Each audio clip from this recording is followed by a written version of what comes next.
Meus irmãos e minhas irmãs, boa noite, a paz do Senhor a todos vocês. É um prazer imenso poder estar aqui com os irmãos.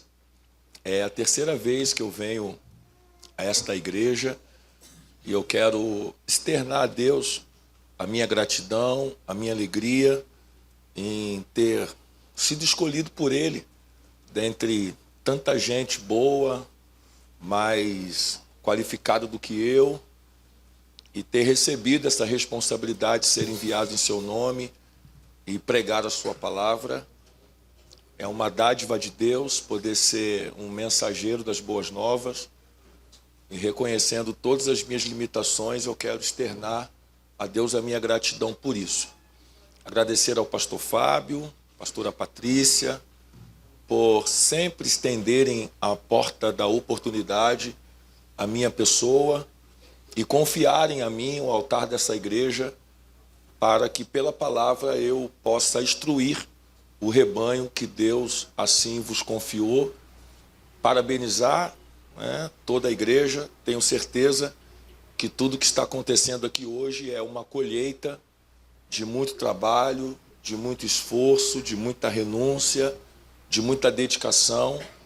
E o desejo do meu coração é que Deus continue abençoando, prosperando, fortalecendo todo o trabalho feito pelas mãos de vocês. Agradecendo aos pastores, esses agradecimentos se estendem a todos os irmãos que fazem parte tanto do ministério como do coletivo dessa igreja, aos pastores que eu estou conhecendo hoje aqui. Fiquei sabendo que lá em Guaba tem uma lagosta, né? E o pastor queria botar a esposa do pastor perto da minha esposa. Falei, Deus, obrigado. Pastor, grande parte das portas que Deus abre para mim é por causa da minha esposa, sabia? Mulher de pregador é uma chave que Deus usa para nunca mais fechar. É sério. Quando a esposa do pregador é de Deus, as portas se abrem até sem eu pregar, né? Tem lugar que eu nunca preguei e me levam por causa dela. Ó, coisa boa, né? Deus é bom. E eu sou apaixonado por essa mulher, pastor. Eu estou com a minha esposa. É filho? Não, né? Você falou filho aí? Eu não recebo, não. Eu estou com a minha esposa há 18 anos. Nós namoramos na igreja, noivamos na igreja, casamos na igreja. Quase todo dia nós estamos na igreja. E o fruto do nosso relacionamento é a nossa Sofia, né? Já tem 12 anos e eu sou apaixonado pela minha família. Não existe nada mais importante para um homem de Deus do que a sua casa. E eu louvo a Deus pela minha família. É o meu maior ministério, é a minha casa. Minha esposa acreditou em mim quando eu não tinha nada. Só uma promessa. A única coisa que eu tinha para dar para ela era arroz de manhã, arroz de noite, arroz à tarde. E eu dei entrada no papel para casar sem ter casa. E eu falo assim, que doideira que eu fiz. Mas ela foi pior que aceitou. Então, eu agradeço a Deus. Eu te amo, filha. Obrigado. Obrigado por tudo. Você é a mulher da minha vida. Glória a Deus. Glória a Deus. Ganhei a noite, né, irmã? Deus é... Filmaram, né? Que ela vai usar contra mim depois. Tá ao vivo, né, irmã? Irmã. Corta. Brincadeira. Eu tenho uma palavra de Deus ardendo ao meu coração. Eu queria compartilhar com você. Os que trouxeram a Bíblia e desejam acompanhar, por favor, abra comigo no Evangelho de Cristo mencionado por João, capítulo 19, versículo 30. João, capítulo 19, versículo 30. Toda vez que eu venho aqui, eu encontro a Flávia. Flávia é uma amiga de infância, né? Nós crescemos ali em Deodoro. Quando a gente quer falar bonito, é Deodoro. Quando a gente quer voltar às origens, é um muquiço, né? E eu ia muito a Batata de Marechal. Quando o pastor falou Batata de Marechal, eu falei, nunca mais. Porque quando Deus tirou os hebreus do Egito, o faraó quis fazer um combinado. Deixe eles adorarem lá, desde que voltem para dormir aqui. E eu nunca mais voltei para dormir lá. Não aceito isso, né? E eu comi muita batata de Marechal na época que a Kombi via muquiça era 25 centavos. E eu só tinha o dinheiro da Kombi para ir. E a gente comia sentado na escada da estação de Marechal. E eu nunca mais voltei lá. E nem vou voltar. Pastor, o senhor é soberbo? Não, é muito óleo na batata mesmo. Não quero mais não. Qual é o seu nome, amigo? Vitor Hugo. Obrigado, você vai me ajudar aí? Esse casaco é top, hein? O cabelinho tá na régua. Bem baixinho, só para eu me sentir importante. Nunca tive alguém me ajudando assim, é a primeira vez. Com teclado vermelho, então, é mistério, né? Vocês não se empolguem não, o resto não, que eu não tenho mais garganta para isso. O pessoal tá reclamando, pastor, o senhor gritava mais. Eu falei, não aguento mais gritar, a gente vai... Garganta envelhece também, irmão. Eu prego Jesus há 20 anos, imagine só. Já não consigo mais pregar como antes. Cansa, de manhã, de tarde, de noite. Teve um ano que no aniversário da minha esposa eu preguei 4 vezes no mesmo dia. Hoje eu olho e falo, Jesus, como é que eu fiz isso? Hoje já não teria mais essa força, né? Mas devagar, eu sou igual o carro a álcool, a gente vai pegando e no final o carro liga.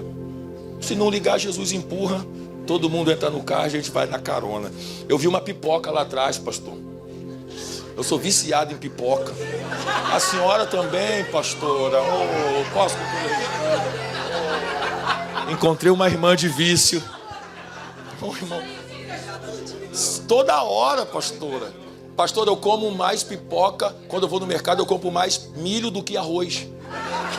Por 2 motivos. Porque é mais barato e porque é muito bom. Ó, minha esposa ficou na fila comigo em São Paulo 40 minutos para eu comer uma pipoca caramelizada. Eu troco o rodízio de carne por rodízio de pipoca. Só não tem noção. Minha filha, quando eu tô pregando, papai, volta logo pra gente fazer aquela pipoquinha. Todo dia. Todo dia. Sou tão viciado que eu até aprendi a fazer em panela de pressão. Só não tem noção. Tudo. Eu queimei muita panela. Minha esposa briga demais. Mas Deus é bom. Vamos falar de Jesus que é melhor, né? João capítulo 19, verso 30. Isso aqui é para você ver que o crente é feliz, né? Isso aí eu não vou para a igreja porque os crentes são chatos. Chato é você, que não conheceu Jesus ainda. Pouco você conhecer Jesus, você vai ver como é que é bom. A gente ri até da pipoca. Eu como devagar os pedacinhos assim, é igualzinho, cara. Nem parece que a gente tem dívida, né? Ô, dívida. Versículo 30. Não posso perder a concentração, não. Pastor, começa a contar os 40 agora, tá?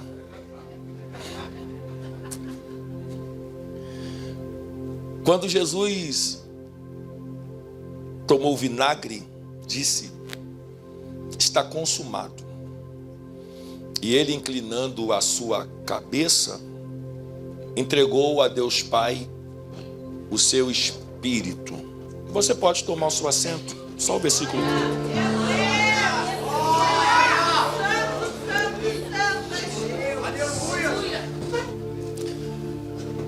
Queridos, eu sei que é uma semana festiva. Eu sei que muitos pregadores já passaram e alguns vão passar. São 5 dias? 6, hoje é qual? Então, estou mais da metade, né? Muita gente já falou, ainda vai ter mais alguns para falar. E eu queria falar sobre esse assunto, que é um assunto muito pouco dito, mas o mais importante, para que nós possamos entender o que é ser igreja. Sem isso aqui, nós não seríamos igreja.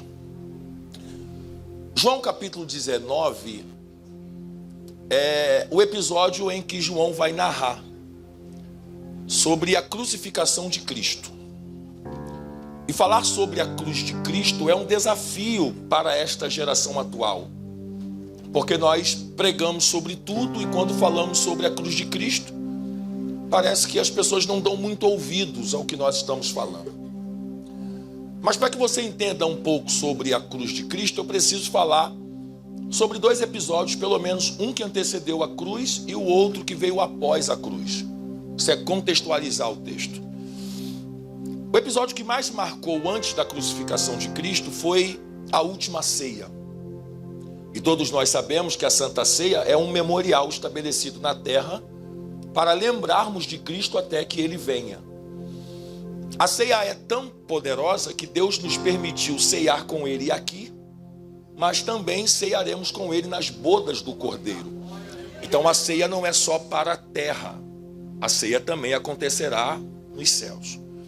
Só que no episódio da última Santa Ceia, como cultura, Jesus estava sentado a uma mesa e essa mesa estava rodeada pelo seu grupo apostólico, que eram seus 12 discípulos. Judas, o traidor, ainda fazia parte do grupo. E quando Jesus sentou à mesa, antes dele começar a cerimônia da ceia, de repartir o pão, ele liberou uma fala que trouxe uma certa indagação, uma interrogação na cabeça dos seus discípulos. Jesus abriu a boca e disse: dentre vós os 12 que sentam comigo, um de vocês será o traidor. Para que nós possamos entender um pouco sobre isso, imagine-se nessa festa, onde todo mundo está uniformizado, bonito, arrumado, cheiroso. Jesus viesse aqui e começasse a parabenizar a igreja por tudo que ela tem feito ao longo desses anos, mas que em determinado momento da sua oportunidade ele dissesse: um de vocês é o traidor. Eu acredito que alguns iriam querer enxergar nos outros a possibilidade de uma traição acontecer, e foi isso que Pedro fez. Pedro, percebendo que João estava mais próximo de Jesus na mesa, não era só questão de intimidade sentimental, era aproximação em geografia. Pedro disse para João: pergunte para ele, quem é o traidor? E foi o que João fez. João, inclinando a cabeça no peito de Cristo, perguntou para ele: mestre, diga para nós, quem é o traidor?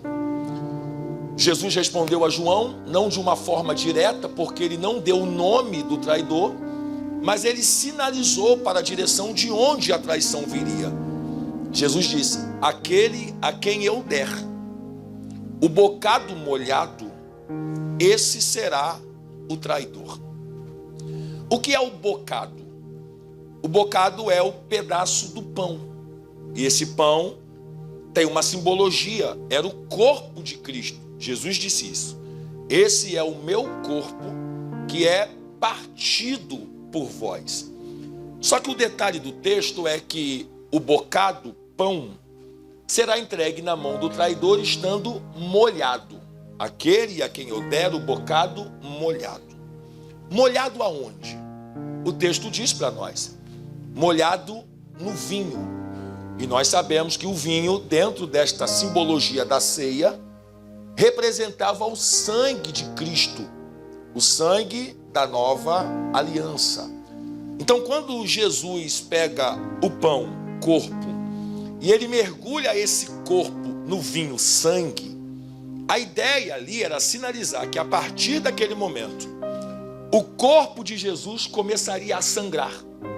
E ele pega aquele corpo sangrando e ele entrega na mão de Judas, dizendo que ele é o responsável por este sangramento e por essa dor. Então ele pega o corpo, que antes estava inteiro, agora está partido, machucado, ferido. E essa ferida é tão intensa que ela sangra. Por isso que no Getsêmani, Jesus está transpirando gotas de sangue. A dor é tão intensa na sua alma que o seu corpo não consegue ficar sem responder. Ele sangra. Então ele pega o corpo sangrando, entrega na mão de Judas e diz: o culpado por isso é você. O que tu tem que fazer, faça depressa. O texto diz que após isso, Judas se levantou da mesa e o Cristo também se levanta. Então aquele que iria trair está se levantando e o traído também se levantou. Porque a mesa, ela tem essa rotatividade. Quem é traidor senta, quem é traidor sai, quem é traído senta, quem é traído sai. É a rotatividade da mesa, faz parte. Só que mais interessante do que sair da mesa ou entrar na mesa é para onde eu vou quando eu me ausento dela. Judas saiu da mesa e o texto diz que ele foi na direção dos oficiais e sacerdotes para iniciar o plano para trair a Jesus. E ele não sai acompanhado, ele sai sozinho. Por que Judas sai sozinho? Porque a caminhada do traidor é solitária. Ninguém quer criar aliança com alguém que senta na mesa para comer o que nós oferecemos e trair quem nós somos. Eles andam sozinhos. Mas o grupo que se levanta com Jesus é maior. Porque Jesus sai da mesa e para onde ele vai é para o Getsemane. E é lá que ele vai entrar em um período de oração. Só que Jesus não vai sozinho. O texto diz que ele chama Pedro, Tiago e João, deixando bem claro para nós que por mais que a traição doa muito, o grupo da oração sempre é maior. Maior são aqueles que oram por nós do que aqueles que se levantam para nos trair. É o texto. Jesus vai até o Getsemane para iniciar uma jornada de oração. E nós sabemos muito bem o significado da palavra Getsemane. A palavra Getsemane significa prensa do óleo ou prensa do azeite. Por que isso? Porque era no Getsemane que as azeitonas eram arrancadas do pé e colocadas em um ambiente circular e pedregoso. Os homens espremiam as azeitonas e quanto mais espremidas elas eram, mais o azeite que elas tinham começava a escorrer. Deixando bem claro para nós que azeite de Deus não é para quem pede. Porque nós podemos nos emocionar no calor de um culto como esse, sentimentos aflorados por mais um ano vencido, por mais uma festa que acontece, e pedir a Deus para nos dar azeite. Só que azeite não é para quem pede, azeite é para quem aguenta a prensa. Todas as vezes que Deus nos levar à prensa, existem duas finalidades. Primeira, extrair de nós o azeite que você guarda e expor o caroço que você esconde. A prensa não é só para revelar azeite.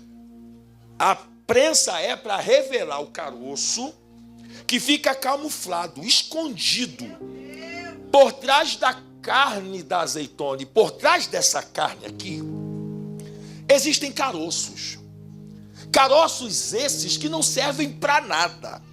Então, quando Deus nos convida a entrar na prensa, Ele quer revelar aquilo que a minha carne esconde e aproveitar o azeite que eu armazeno. Então, a azeitona, ela vai para a prensa e é nessa prensa, nesse lugar de prensa, que Jesus inicia a jornada de oração. Só que o texto diz que ele coloca Pedro, Tiago e João a uma parte e ele vai mais adiante. Orando ele, voltando, ele percebe que Pedro, Tiago e João não conseguem acompanhar o seu ritmo de oração. É o texto. Os olhos dos seus discípulos estão inchados e a sua vista avermelhada. E Jesus diz, vocês não conseguem orar comigo nem por uma hora? Eu não estou pedindo muita coisa. Eu só estou pedindo para vocês dobrarem o joelho comigo por uma hora. Das 24 horas que vocês têm, eu só quero uma para orar por mim. Só que o texto diz que enquanto ele falava com seus discípulos sobre a falha no tempo da oração, a falha não é na oração, é no tempo. Porque tem gente que ora, só não ora muito tempo. É o tempo. O texto diz que o traidor começou a se aproximar. Bom, como é que Jesus sabe que o traidor está chegando se ele está no alto do monte e o traidor ainda está na rota da subida? Não dava para ver o rosto. Não dava para saber quem era pelo campo visual. Só que aqui Jesus não tem o discernimento de quem é o traidor pelo rosto. O jeito que ele chega, a forma que ele anda, a maneira que ele se comporta e o perfume que ele carrega, revela o que está dentro do seu coração. Por que isso, pastor? Porque para saber quem é leal e quem é fiel, eu não olho para o rosto. Porque o rosto pode ser semblante de lealdade, mas o sentimento é de traição. Então, para saber quem é leal e quem é fiel, não é para o rosto, é para os pés. Porque a Bíblia diz que os passos de um homem bom são confirmados pelo Senhor. Se Deus revela quem é bom pelos pés, Ele também revela os infiéis pela caminhada. Mulher de Jeroboão. O profeta está velho, perdeu a visão por questão de idade avançada, ela se camufla, ela se disfarça, ele não consegue ver o rosto, mas quando ela pisa, ele diz: mulher de Jeroboão. Eu não consigo ver teu rosto, mas o jeito que você pisa, até calaia, revela o disfarce que você usa. E eu vou pregar já já, mas não vai dar para camuflar quem você é, não. Não vai dar para disfarçar esse sentimento maligno com uma roupinha bonita, não vai. Porque nós não olhamos para a roupa que você usa. Nós não olhamos para o terno que você coloca. Sua maquiagem pouco importa para quem tem altar com Deus. Para saber quem é fiel e quem é leal, não é para o rosto, não é para a roupa e nem para a Bíblia. Nós olhamos para os pés. Pelo jeito que você pisa, revela o sentimento que você carrega. Jesus está sabendo quem Ele é pelo jeito que Ele chegou. E quando Ele chega, Ele não chega sozinho. Porque para sair da mesa Ele é solitário, mas para trair Ele tem um bando. Porque traidor não anda na mesa da comunhão, mas anda no bando da conspiração. É diferente. Na mesa é comunhão, no bando é conspiração. Ele anda com bando. Porque traidor tem bando, traidor tem grupo, traidor tem patota. Traidor não é rebanho. Rebanho não tem essa característica. Isso é característica de bando. E quando ele sobe até o monte, ele quer trair, mas ele não quer que a sua traição seja descoberta. E como é que ele consegue disfarçar isso? O traidor sou eu, o conspirador sou eu, mas eu não quero que ninguém saiba que sou eu. E o que é que ele faz? Ele mistura um sentimento de verdade, que é a sua traição, mas um sentimento afetivo, que é um beijo. Então ele esconde a traição por trás de um beijo. É o texto, irmão. Ele vai dizer assim, ó: aquele a quem eu beijar o rosto, esse é o homem que vocês devem prender. Ele poderia apontar e falar: aquele que eu apontar ali é o homem que vocês devem prender. Por que ele não aponta? Porque se ele apontar, todo mundo vai saber que o traidor é ele. Então a ideia aqui é: o meu bando sabe que o traidor sou eu, mas Jesus não pode saber. Então para ele eu não vou apontar, para ele eu vou beijar. E por que ele beija? Porque nesse tempo é cultural. Todo judeu preservava 3 tipos de beijo. Beijo na mão, ósculo santo, a paz do Senhor. Beijo no rosto, respeito. E beijo aos pés, reverência. Alguém maior do que eu chegou, eu me curvo para reverenciar. Quando ele usa a boca para beijar o rosto, a mensagem aqui é: eu estou dizendo com a boca publicamente que eu te amo, que eu te respeito. Só que o problema é que enquanto ele diz com a boca que respeita, com a bolsa ele revela que o traiu. Porque na sua boca tem beijo, mas na sua bolsa tem 30 moedas. E por mais que ele queira esconder as moedas, quando ele anda, a bolsa balança. E quando balança, a moeda faz barulho. Porque o traidor, por onde passa, deixa barulho. Ele faz barulho.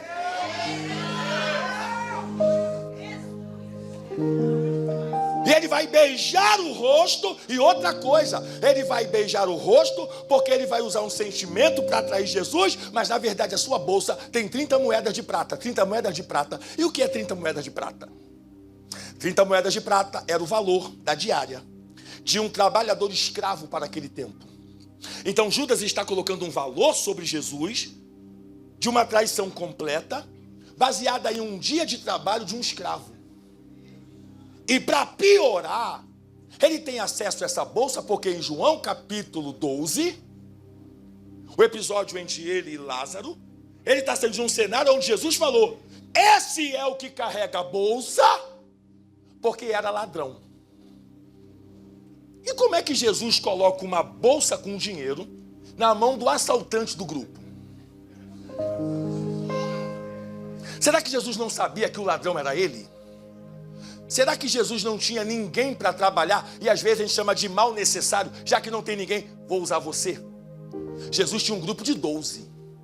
E ele poderia muito bem colocar a questão financeira na mão dos demais. Mas ele colocou o dinheiro na mão do ladrão. Ele colocou o dinheiro na mão do ladrão. E por que ele coloca o dinheiro na mão do ladrão? Porque para saber se alguém está liberto por se aproximar de mim, eu não tiro de perto dele que ele gosta, eu coloco perto. Porque a minha maior prova de fidelidade é a minha resistência. Por que Jesus coloca próximo a mim aquilo que antes me dominava? Porque ele quer saber se eu estou totalmente liberto ou se eu estou camuflado. Se ele não tem acesso à bolsa, ele seria um ladrão escondido no grupo. Só que no ministério que Jesus governa, ninguém fica camuflado. Ele coloca a bolsa na mão do ladrão. É o texto. Ele carregava a bolsa porque pegava tudo que nela entrava. Qual é o cenário que ele pega o que entra? O cenário quando uma mulher, chegando dentro de uma casa, vê que é Jesus, olha o que ela faz. Ela quebra o protocolo. Antes dela quebrar o vaso, ela quebra o protocolo. Porque quebrar vaso qualquer um quebra. Protocolo é só para quem tem coragem. Mulheres não podiam falar naquele tempo. Mulheres não tinham acesso à mesa naquele tempo, a não ser que era para servir, arrumar e colocar a comida.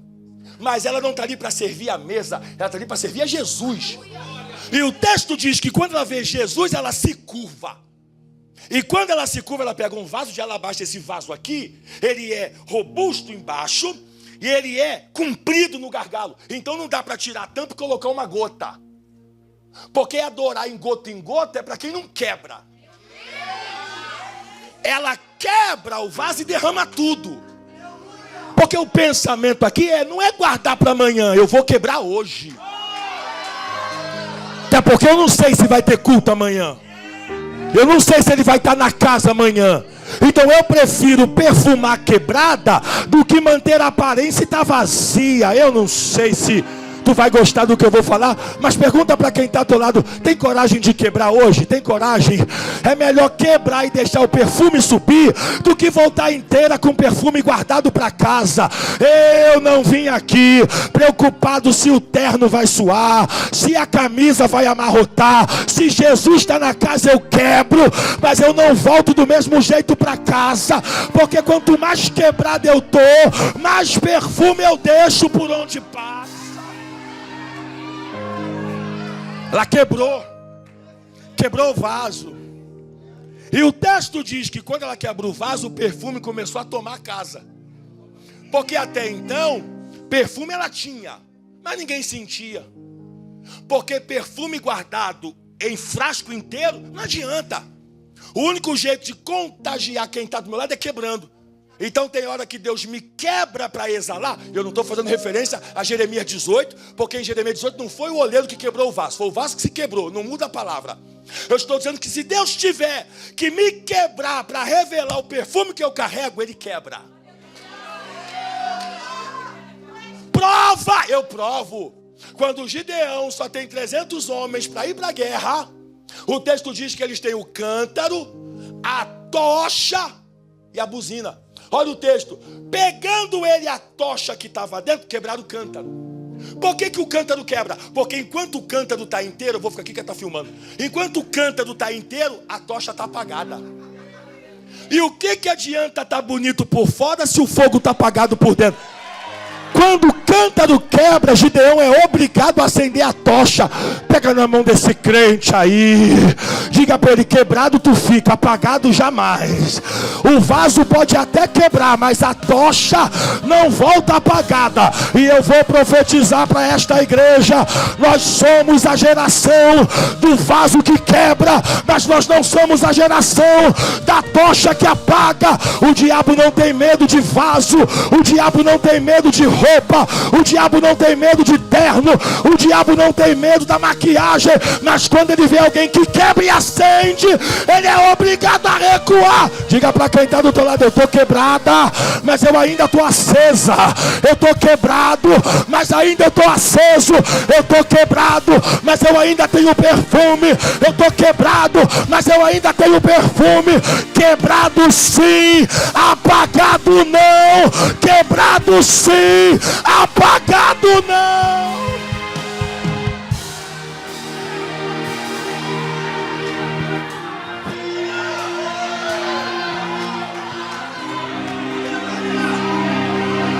Quebrou o vaso. E o perfume tomou a casa. E aí não tem ninguém no texto, pastor, os irmãos, não tem ninguém no texto que reclama do cheiro a não ser Judas. Imagine um culto como esse, o vaso quebrou, o perfume tomando, e a gente, que coisa boa, que glória boa, que presença. Aí vem o Judas: sei pra que isso. É o único, não sei pra que tanto perfume assim. Não sei para que tanta mão levantada assim. Não sei para que tanto glória a Deus assim. Não sei para que tanta gente assim. Não sei, claro que tu não sabe. Tu é ladrão, tu não é adorador. Tu é da patota, tu não é do rebanho. E só uma coisa, Judas: se tu não gosta da minha adoração, o problema é teu. Se eu levantava a mão para o mundo, eu vou levantar a mão para Jesus. Se eu rebolava para o diabo, eu vou dançar para Jesus. E se você não gosta de barulho, duas opções: ou coloca fone de ouvido, ou volta para casa, porque eu sei da onde ele me tirou. Pega na mão desse crente aí, pega na mão desse crente e diga: quebra mais, exala mais, acende mais. Se Judas não quer, eu quero. Eu queria entender você, ingrato, esquisito, bipolar, no carnaval dançava, no baile funk requebrava, vem para um culto como esse, não levanta a mão, não abre a boca, não dá glória a Deus. Se você quebrou na guerra, joga perfume pra casa.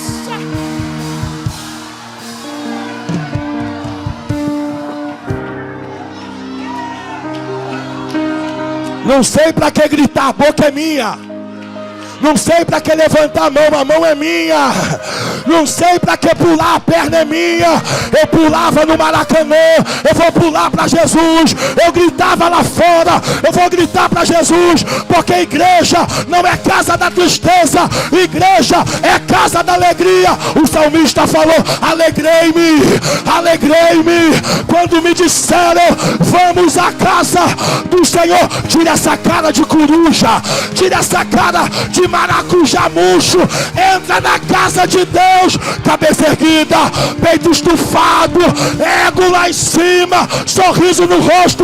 Pega na mão desse crente, pega, diga: levanta a cabeça, estufa esse peito. Tu não é capacho do diabo, tu é herança de Deus.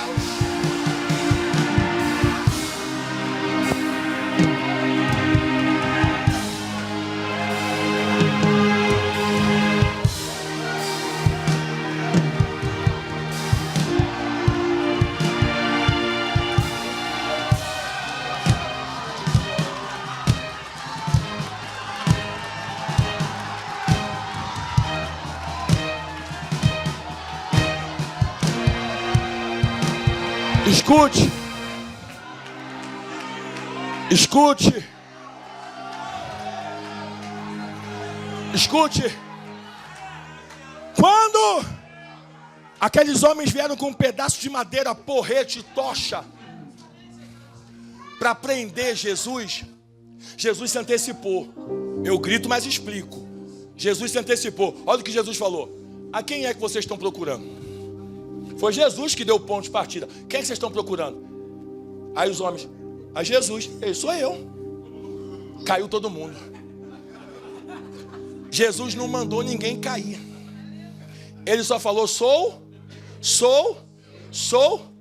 Você já esqueceu que no Antigo Testamento Moisés falou: eu vou lá no nome de quem? Diga que eu sou eu, tá te enviando. Se no Antigo Testamento a nomenclatura eu sou, tá te enviando, no Novo Testamento ele também continuou com eu sou. Filipe disse: mostra-nos o caminho. Aí Jesus: caminho? Estão comigo há tanto tempo e não conseguiram entender que quem vê a mim, vê ao Pai. Eu sou o caminho, a verdade e a vida. Você que não é crente, fica chateado não. O que te leva a Jesus, o que te leva a Deus não é igreja. O que te leva a Deus não é culto. Ele disse: eu sou o caminho, eu sou a verdade, eu sou a vida.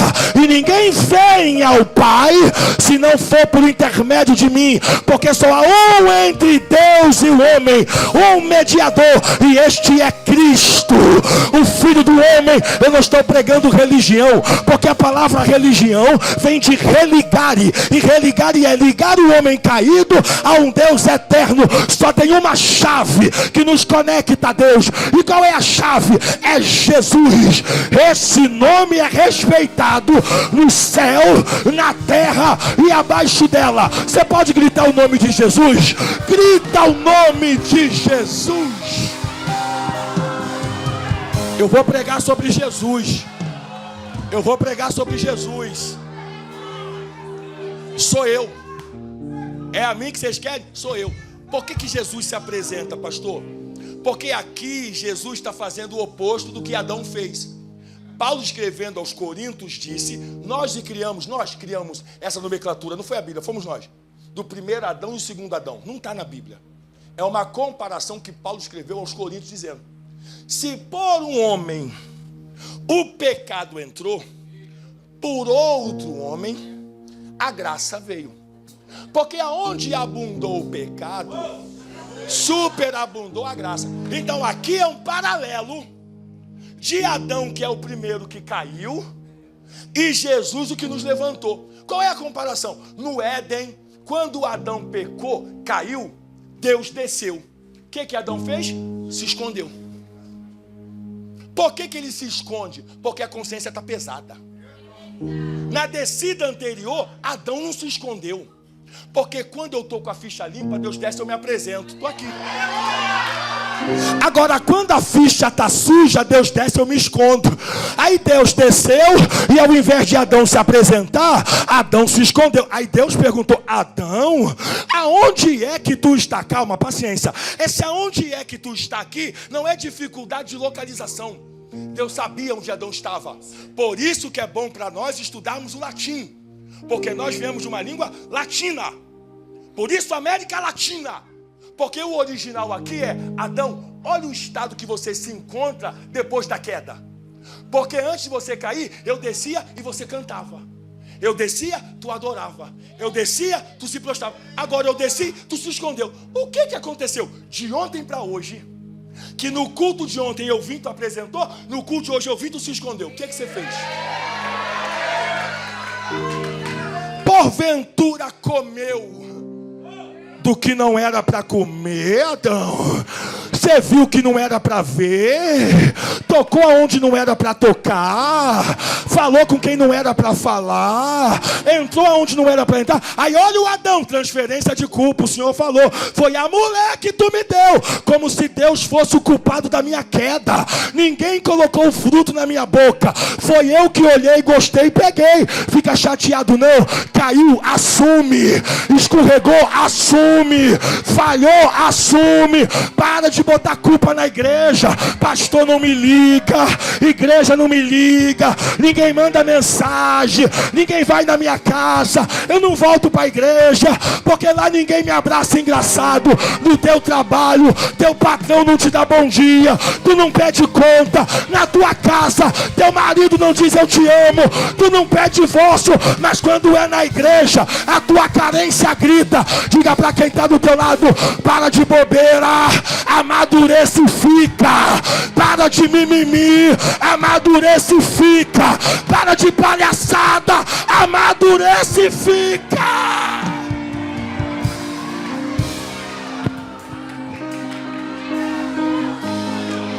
Frouxo, frouxa, medroso, mimizento, covarde, calça frouxa. Lá fora tu dava tiro, lá fora tu ia pra briga. Aqui o diabo grita, tu corre. Jesus falou: eis que eu vos dou poder, eis que eu vos dou poder.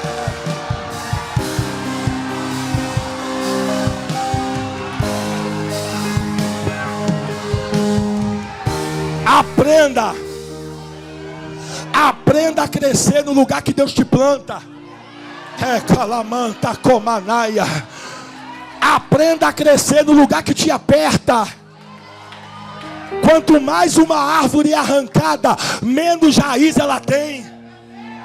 Tá fraca por causa disso. Troca de igreja toda hora. Não deixa cantar aqui, vou para lá. Não deixa pregar aqui, vou para lá. E tu depende de microfone para servir. Tu é árvore plantada.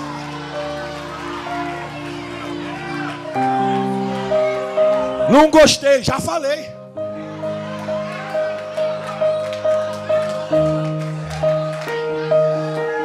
E só mais uma coisa, tá?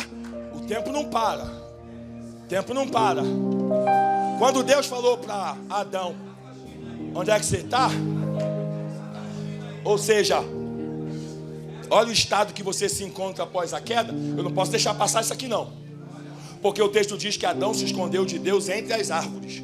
Adão se escondeu entre as... Qual era a ideia de Deus em colocar a árvore no jardim? Fazer dela um ponto de esconderijo para um pique-esconde ou um lugar de alimento? Lugar de alimento, está no texto. De todas essas árvores vocês podem comer à vontade.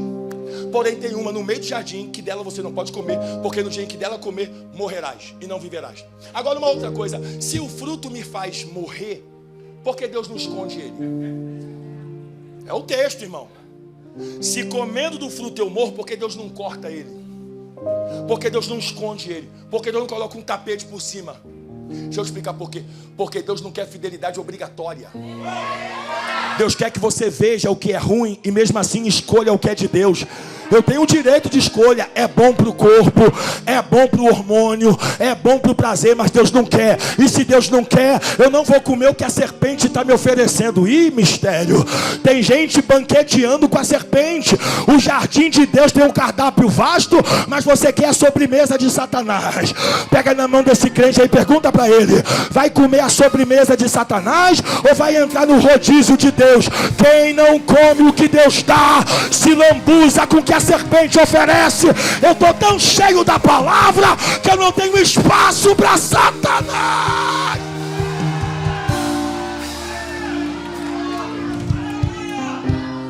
Deixa eu pular essa parte por causa da hora. Obrigado, Jesus. Sou eu. Não é a mim que vocês querem. Estou aqui. Caíram por terra. Esquece essa parte.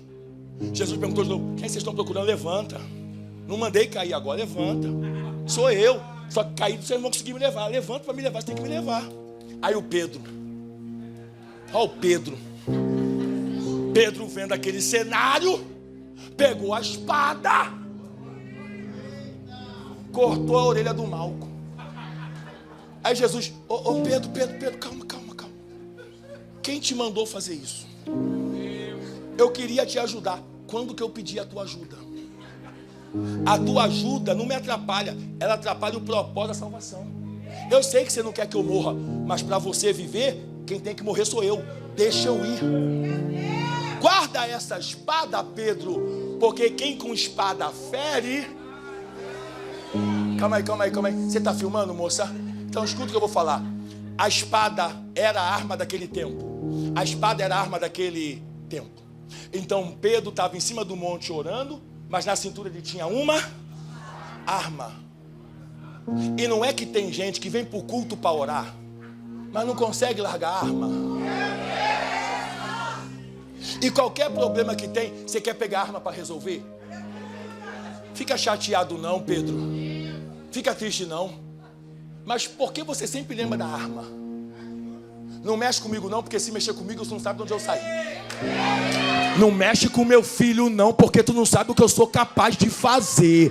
Tu não sabe de onde Deus me tirou. Eu não tenho sangue de barata e não tem mesmo. Não toca em mim não. A minha pergunta é, será que você saiu de lá mesmo? Porque todo problema que tem é da arma que você lembra, é do mundo que você lembra. Diga para quem está do teu lado, larga essa espada e vem para a guerra com o joelho. O diabo não tem medo de pistola. O diabo não tem medo da tua patente. O diabo não tem medo do teu canudo, mas quando você dobra o joelho para orar, Satanás te calamanta comanaia. Diga para esse crente, larga a espada, vem com outro armamento de guerra. Se quer mexer com o inferno, não é a arma da terra que você usa, porque a nossa luta não é contra a carne, a nossa luta não é contra o sangue, a nossa luta é contra principados, potestades, hostes da maldade. E quando a igreja ora, não tem demônio, não tem capeta, não tem Satanás, não tem pombagira, não tem tranca-rua. E eu vou liberar para o mundo espiritual todos os lugares desta geografia de Bento Ribeiro serão abaladas pelo joelho da igreja que ora. E pega na mão desse crente aí, pega. Diga, se você orar, demônio vai cair. Se você orar, principados vão cair. E eu tenho uma palavra para todos os demônios. Pega toda a tua bagagem agora, porque por um caminho tu veio, mas por 7 terá que recuar. Abre a boca, abre a boca, abre a boca. Igreja que ora não perde batalha. Abre a boca. Quando a igreja ora, paralítico anda. Quando a igreja ora, cego enxerga. Quando a igreja ora, mundo fala. Porque a chave do céu não está na mão do presidente, não está na mão do rei Momo, está na mão da igreja. Tudo que ligar na terra será ligado no céu. Então sai dos dados móveis da terra e entra no Wi-Fi de Deus. Abre a boca para adorar.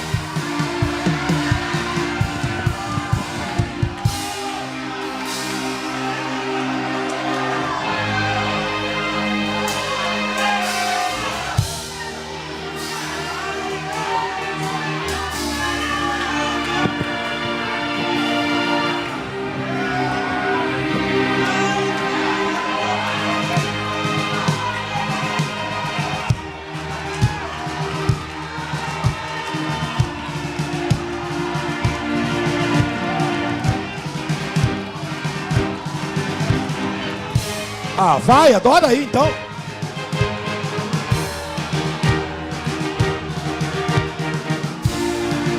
Escute, escute, escute.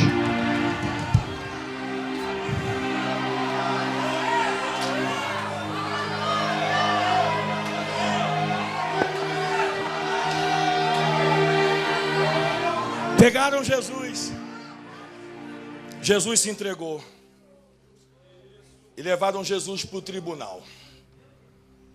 Quando pegam Jesus em cima do monte, precisam levar Jesus até Anás e Caifás.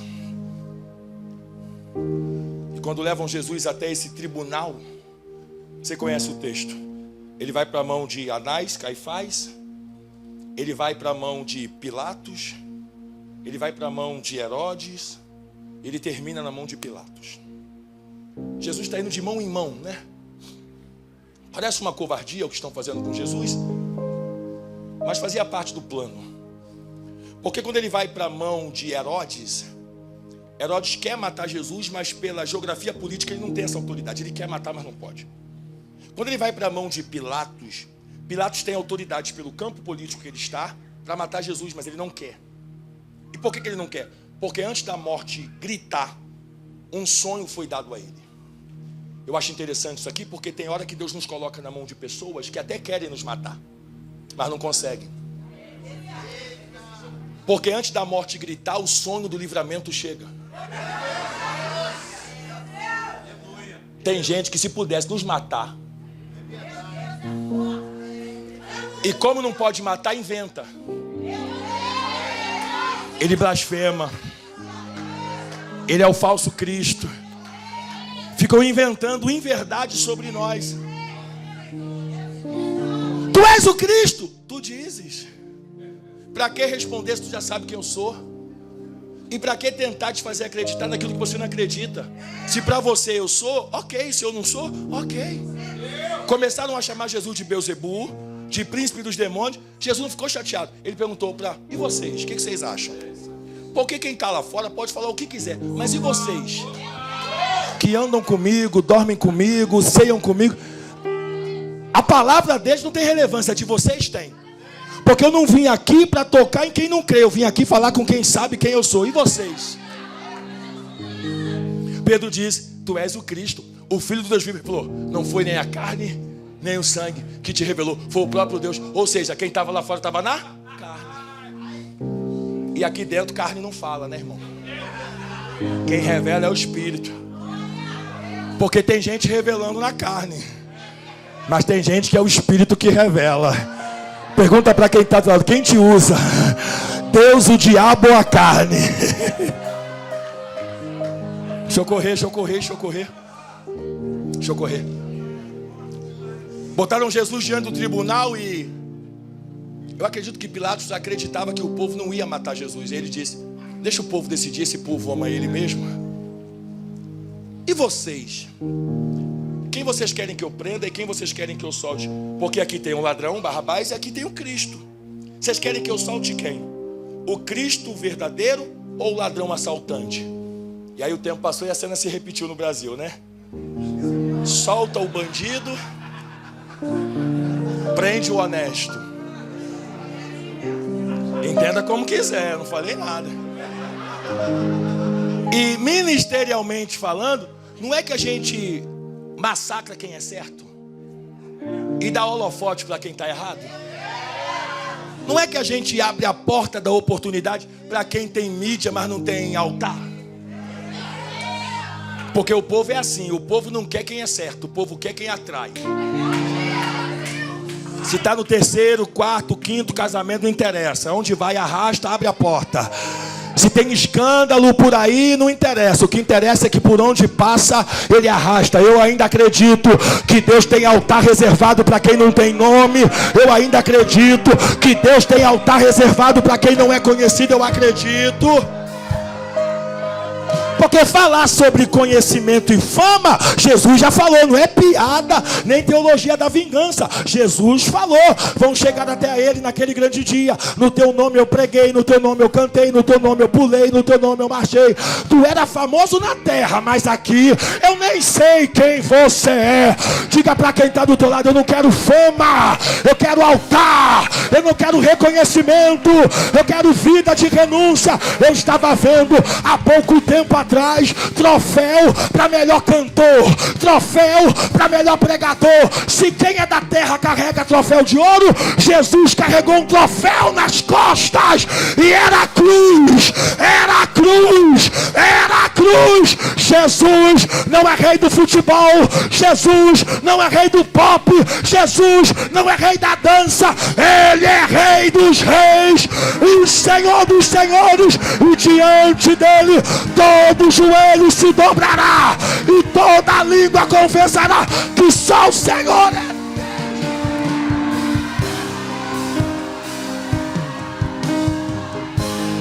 Escute mais um pouco. Eu estou encurtando a aplicação por causa da hora. Escuta. Escute.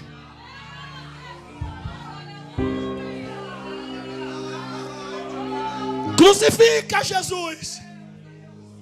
Solta Barrabás. Povo é povo. Levantam um bezerro de ouro e esquecem a simplicidade do cordeiro. Preferem o bezerro que brilha do que o cordeiro que salva. Voltemos ao que é simples. Voltemos ao arroz com feijão. Voltemos com Jesus salva, cura e liberta. Voltemos. Tem gente que é tão arrogante que até pregando arrota arrogância. Jesus disse, aprendam de mim, que sou manso e humilde. Posso falar só essa de humildade? Mateus, Jesus escreveu isso. Mateus capítulo 11, versículo 28, 29 e 30 em diante. Vou ensinar alguma coisa a vocês. Vamos sentar para ter uma aula. O senhor vai ensinar a pregar? Não. Ensinar a cantar? Não. Vou ensinar vocês o que vocês precisam para caminhar comigo. O quê? Aprendam de mim, que sou manso e humilde. Mansidão não é não se aborrecer.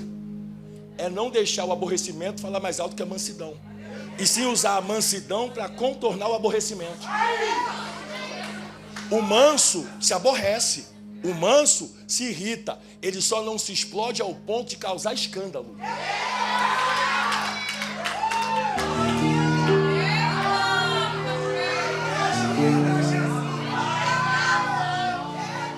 Te vi agora aí.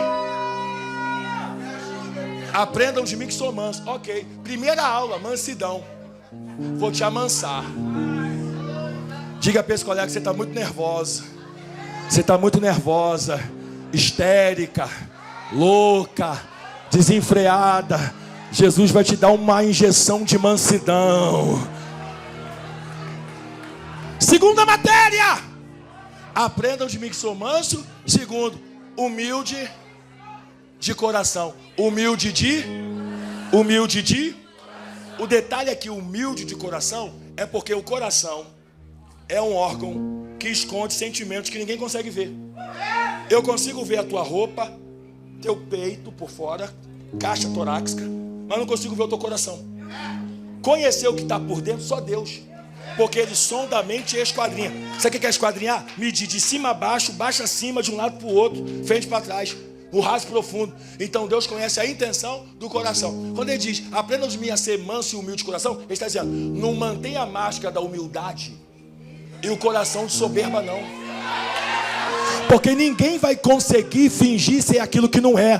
Porque hoje tu pode guardar a soberba aqui, mas a boca fala do que o coração está.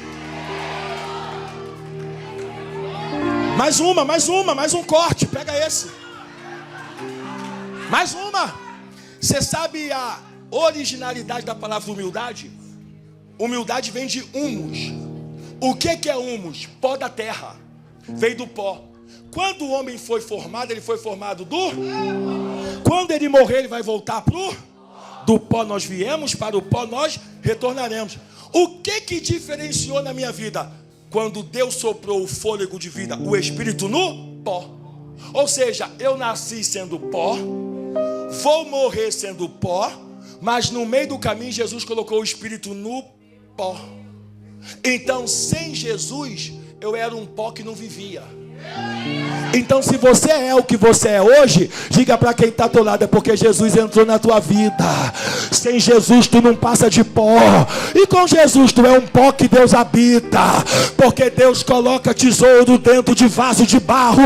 O vaso é de pó, mas a essência é de Deus. Você não é uma pessoa normal, você não é uma pessoa qualquer, e não é porque pastor Fábio falou que você tem só um parafuso a mais ou um parafuso a menos. A diferença entre quem tem Deus e quem não tem é que quem tem Deus é pó, quem não tem também é. Mas quem tem Deus, por onde passa o Espírito vivifica.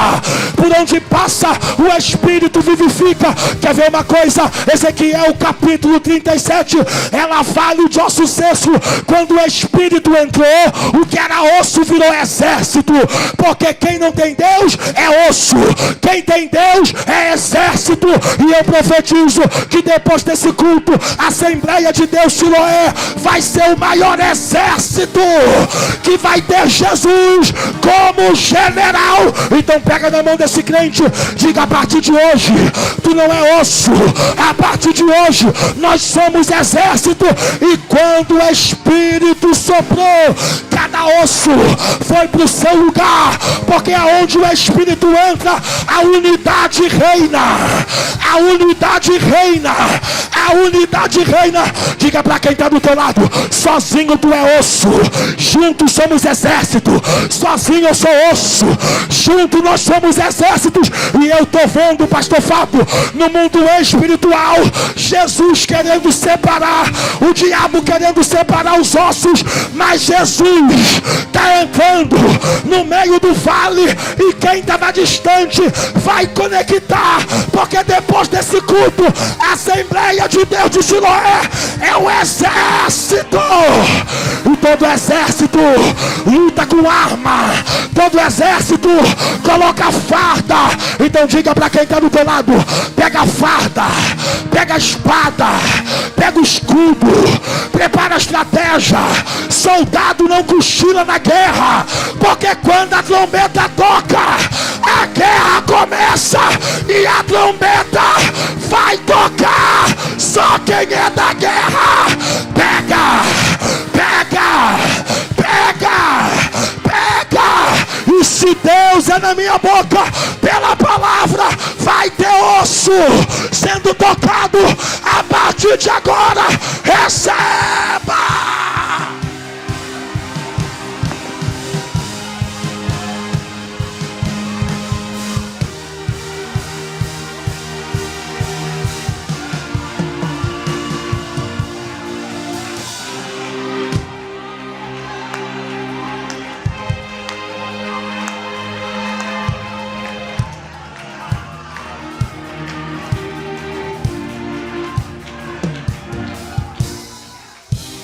Vou acabar já já, o horário não permite. Deixa eu acabar já já. Já deve ter passado.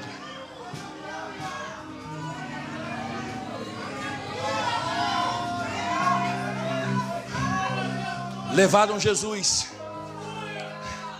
A multidão gritou: crucifica Jesus, solte Barrabás. Eu não quero entrar na discussão teológica que se a cruz estava completa ou só a parte horizontal estava no seu ombro e lá ele foi conectado à vertical. Não quero entrar nesse viés, não quero. Não vai agregar tanto para agora. Mas Jesus estava carregando a cruz. E no meio do caminho, fragilizado pelo tempo que não se alimentava, pelas pancadas que já havia tomado, pelo sangramento que estava acontecendo, como ser humano normal, sentiu tanto que tombou. E a cruz pesada demais, caiu. E desculpa, mas não dá para não se emocionar sem falar isso. Um Simão Cirineu, um homem de Cirene, por isso Simão Cirineu, Cirineu de Cirene, passando na hora, acompanhando, porque a Via Dolorosa tinha esse nome, jus ao cenário. Quem foi a Israel sabe o que eu estou falando. Hoje a Via Dolorosa não tem dor nenhuma, é um ponto turístico, mas nessa época era dor. Só passava ali quem era o soldado que batia, a multidão que ria e o cordeiro que caminhava. Jesus não era do grupo que ria, Jesus não era do soldado que batia, ele era do sacrifício carregando a cruz. E quando a cruz tomba, o texto diz que o Simão Cirineu, vendo aquilo ali, como um espectador daquele show, foi obrigado. Está no texto, obrigado. Repita comigo, obrigado. Não é obrigado de agradecer, é obrigado de forçar. Ele foi forçado a ajudar Jesus a carregar. Ele não carregou a cruz porque quis. Ele não carregou porque olhou e falou: que pena, que dó, o homem não merece. Não teve nenhum sentimento de compaixão no Cirineu. A única coisa que o fez ajudar a carregar a cruz é porque alguém que tinha espada na cintura, chicote na mão, disse: ajuda. Porque se tu não ajudar, quem vai dançar é você. E sabe o que eu aprendo aqui? Ele não ajudou porque foi voluntário, ele ajudou porque foi obrigado. E tem gente que funciona mais no campo da obrigação do que no campo da voluntariedade.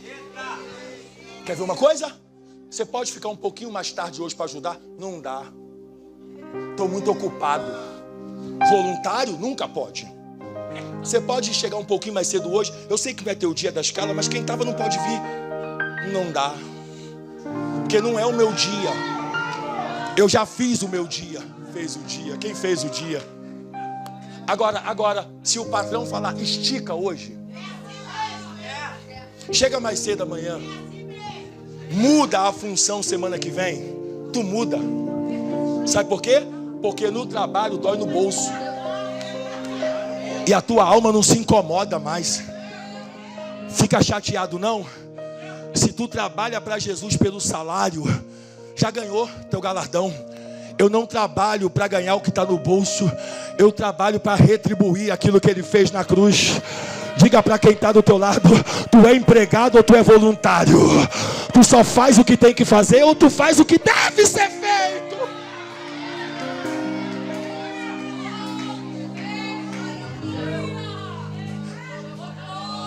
E só mais uma para eu acabar.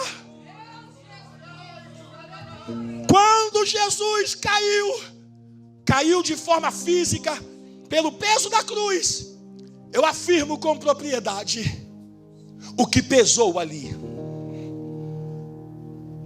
não foi a madeira, não, porque se a madeira fosse o mais pesado, o sirineu não aguentaria carregar. O que pesou ali foram nossos acúmulos de pecados carregados em cima de um só. Isaías capítulo 53, versículo 4. Certamente Ele carregou todas as nossas dores, tristeza. Contudo, nós consideramos Ele aflito de Deus e ferido pelos homens. Porém, Ele foi ferido pelas nossas. A transgressão era nossa, não era dele, era nossa. Ele foi moído. Nessa versão, King James fiel, esmagado. Por causa das nossas iniquidades, era nossa. O castigo que nos traz a paz estava sobre Ele. Mas Ele foi levado como ovelha muda ao matadouro. Em nenhum momento abriu a sua boca. Sabe por que você consegue vir ao culto hoje?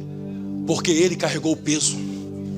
Então não vem colocar culto pesado, porque não tem culto pesado. O que pesa culto é pecado.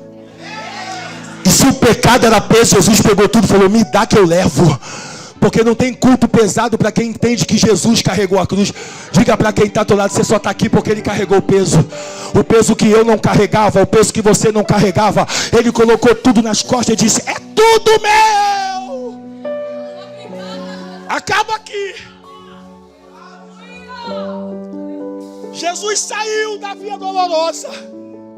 Levaram para o Gólgota, o lugar da caveira, e colocaram Ele no centro de duas cruzes.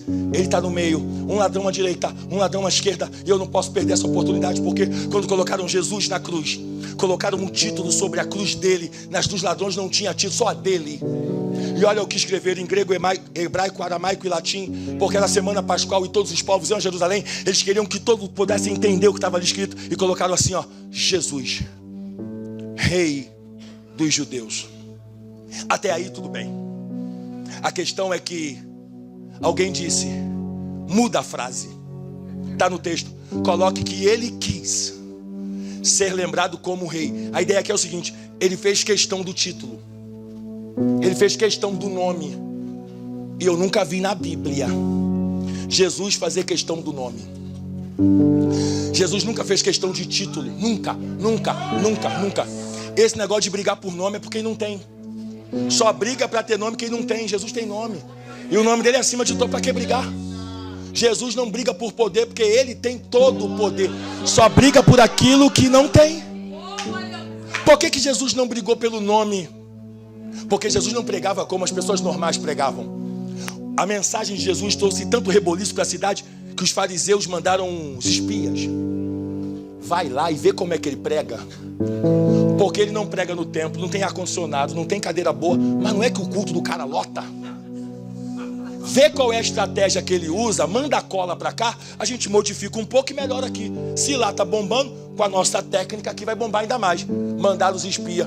Quando os espias chegaram lá para espiar, sentaram. Senta aí, meu irmão. Anota aí o que ele está falando.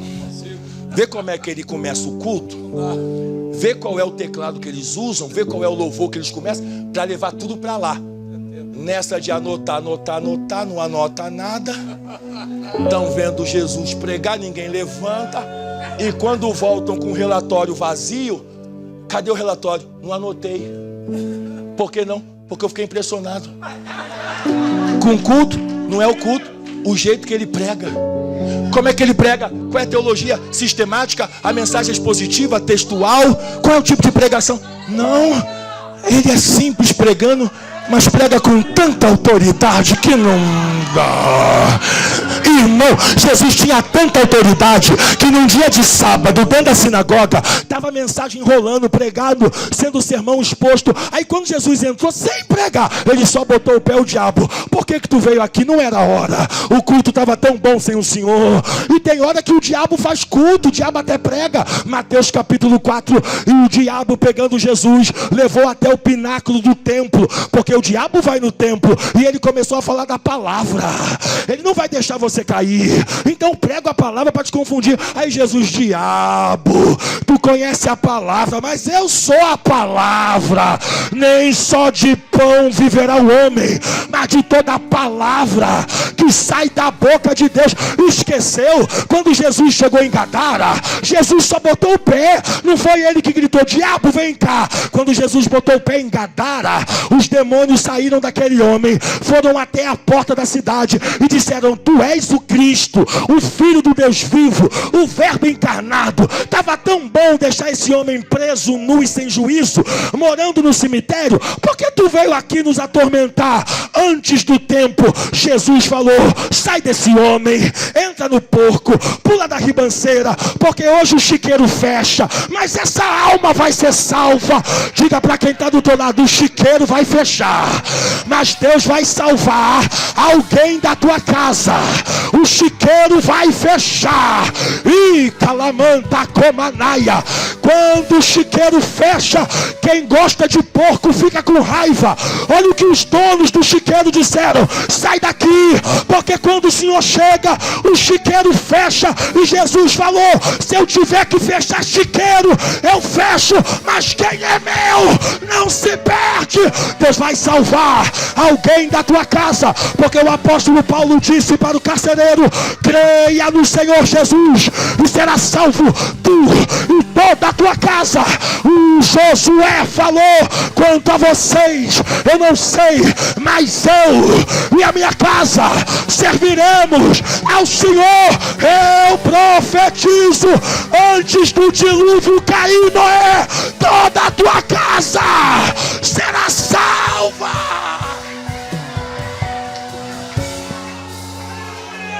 Acabei agora.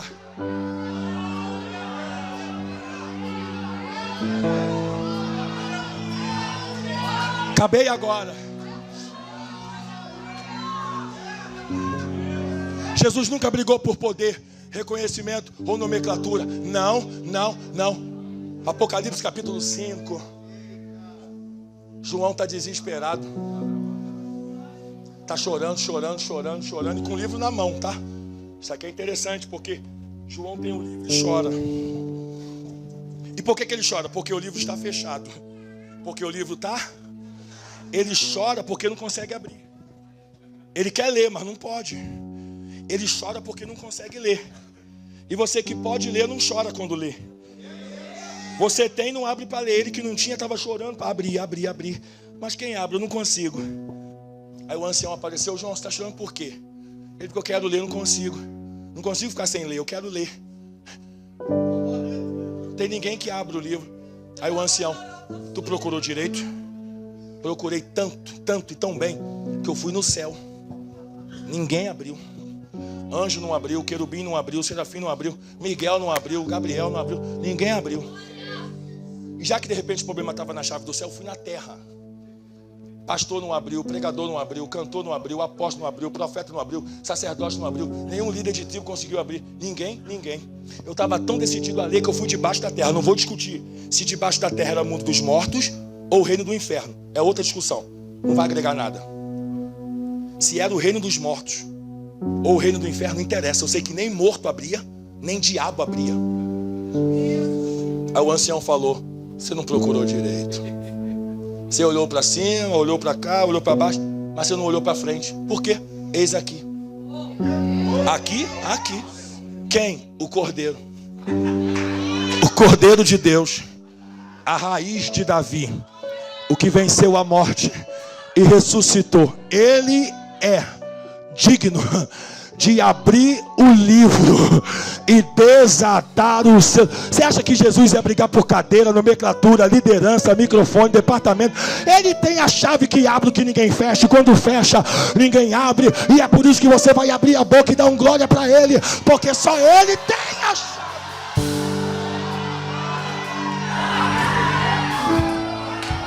Colocaram Jesus na cruz. Eu vou emendar. 2 afrontas, uma de baixo, feita pelos soldados, uma pelos lados, feita pelos presos.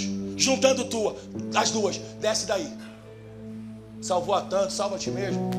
Pregou para todo mundo, usa agora o poder para te salvar. Do lado, salva a ti mesmo e a nós também. 2 coisas, desce daí, não desço. Porque para esse povo subir, eu tenho que subir primeiro. Então eu vou abrir o que está em cima para depois levar esse povo comigo. Deixa eu subir, não manda eu descer agora não. Segundo, salvar a mim e a vocês mesmos. A vocês, ok. A mim, não. Eu não preciso me salvar, não. Eu sou a salvação. Para que eu vou me salvar se eu já estou salvo? E sem mim vocês também não vão ser. Então deixa eu subir. Porque quando eu subir, eu vou enviar o Consolador. E esse Espírito que vai descer testificará de mim toda a verdade. Ok. Colocaram Jesus na cruz e a morte não tinha poder para levar ele. E aí o texto diz que Jesus clamou ao Pai dizendo: Pai, perdoa. Perdoa porque eles não sabem o que fazem. Se eles soubessem, não fariam isso. Perdoa. E a segunda coisa que Jesus falou é: recebe o meu Espírito. E no texto de João 19, versículo 30, está escrito: consumado está, no grego é tetelestai. Quando Jesus gritou tetelestai, consumado está, o céu enegreceu, um terremoto aconteceu, furaram o corpo de Jesus, não quebraram nenhum dos seus ossos, para se cumprir o que Isaías escreveu, e nenhum dos seus ossos seriam quebrados. Pegaram o corpo de Jesus. E quando todo mundo pensou que o culto acabou, que a história acabou, aí que o culto começa. Aqui é o primeiro culto. No templo, aqui é o primeiro culto. Porque se no Gólgota o culto acaba, no templo a cortina rasga. E você sabe o que acontece quando a cortina rasga? Um show de teatro, quando vai abrir, cortina abre. Quando o show acaba, cortina fecha. Mas para os apresentadores aparecerem de novo, a cortina abre mais uma vez. Quando a cortina, o véu, se rasga aqui, Jesus estava dizendo: o show está começando agora. Porque até então há quem diga e ache que o rasgar do véu era para nós, os perdidos, entrarmos dentro do templo. Não tem nada a ver com o templo, é muito raso. Vou provar? Coloque, por favor, pode colocar aqui na tela um texto e eu finalizo. Coloque 1 Coríntios capítulo 3, por favor, e eu acabo. 1 Coríntios capítulo 3, 2 Coríntios capítulo 3, segunda carta de Paulo aos Coríntios capítulo 3. Eu leio e devolvo. Segunda carta de Paulo aos Coríntios capítulo 3, versículo 7. Do 7 em diante. Perfeito. Eu vou lendo, explicando, o senhor vai passando. E se o ministério da morte, gravado com letras em pedra, veio em glória, rapidamente. Ministério da morte, o ministério da lei. Olho por olho, dente por dente. Pecou, morreu, pagou-se com a vida. Gravado em letras de pedra, mandamento de Deus dado a Moisés escrito por seu dedo nas pedras. Isso aqui é um mandamento da lei, Moisés. Se o ministério da morte, gravado com letras em pedra, veio em glória, de maneira que os filhos de Israel não podiam fitar os olhos na face de Moisés, por causa da glória do seu rosto, a qual era transitória, pode passar. Como não será de maior glória o ministério do Espírito? Ele está dizendo: o ministério de Moisés teve muita glória, mas essa glória era transitória. Moisés subia ao monte, o rosto clareava, descia, com o passar do tempo a glória saía, e para essa glória manter-se acesa, ele tinha que subir novamente. Sobe, abastece, desce, passa, sobe, abastece, desce, passa. Porque se o ministério da condenação da lei de Moisés foi glorioso, o ministério de Moisés, o mar se abriu, a água saiu da rocha, codorna caiu do céu, maná chegou na porta, tudo isso. Muito mais excederá em glória o ministério da justiça. Justiça aqui está vinculada ao justo. Justo é o Cristo. Porque também o que foi glorificado nesta parte não foi glorificado por causa desta excelente glória. Pode passar. Porque se o que era transitório, Moisés... Por que transitório? Porque Moisés morreu e ninguém sabe onde está o corpo. Esse é o segredo. Porque se o ministério Porque se o que era transitório foi para a glória, muito mais é em glória o que permanece. Ele é o mesmo hoje, ontem e será o mesmo eternamente. Tendo posto tal esperança, usamos de muita ousadia no falar. Olha o 13. E não somos como Moisés, que colocava o véu sobre o rosto. Por que não? Porque Moisés estava tanta glória no rosto que ele colocava o véu. Porque os israelitas não queriam ver a glória. Então qual é o pensamento? Eu não vou deixar de ter a glória porque você não aguenta ver. Então eu vou viver com a glória e você não vai enxergar. Eu vou colocar um véu. Você me vê, mas não vê a glória. Você me vê, mas não vê a glória. Porque tem gente que é assim, quer me ver, mas não quer ver a glória em mim. Ok, problema seu. Se tu não quer ver, eu tapo, mas eu continuo com ela. Tá tudo certo, não tem problema não. E não somos como Moisés, que colocava um véu sobre a sua face, para que os filhos de Israel não olhassem firmemente para o fim daquilo que era transitório. Vai lá. Mas os seus sentidos foram endurecidos, porque até hoje o mesmo véu está por levantar uma lição no Velho Testamento, o qual por Cristo foi abolido. Coloca o 15. E até hoje, quando é lido a lei, Moisés, o massacre e a morte, o véu não está mais no rosto, o véu está sobre o coração deles. Ou seja, antigamente a glória estava no rosto e quem não queria ver, cobria. E hoje, a glória não entra no coração, porque entre a glória e o coração colocamos um... Por que o véu se rasgou? Porque o que não deixa a glória entrar no coração é o véu. E aí quando Jesus morreu, a minha esposa, né? O véu rasgou. O véu não rasgou para eu entrar no culto, é muito raso, porque senão a glória seria transitória. Eu só ia ter glória no culto, só ia ter glória na festa. Eu não estou dizendo para você deixar de vir ao culto. Você tem que vir ao culto, mas quando o culto acaba, a glória continua comigo, porque o véu não rasgou no rosto, o véu não rasgou só no templo, o véu rasgou aqui.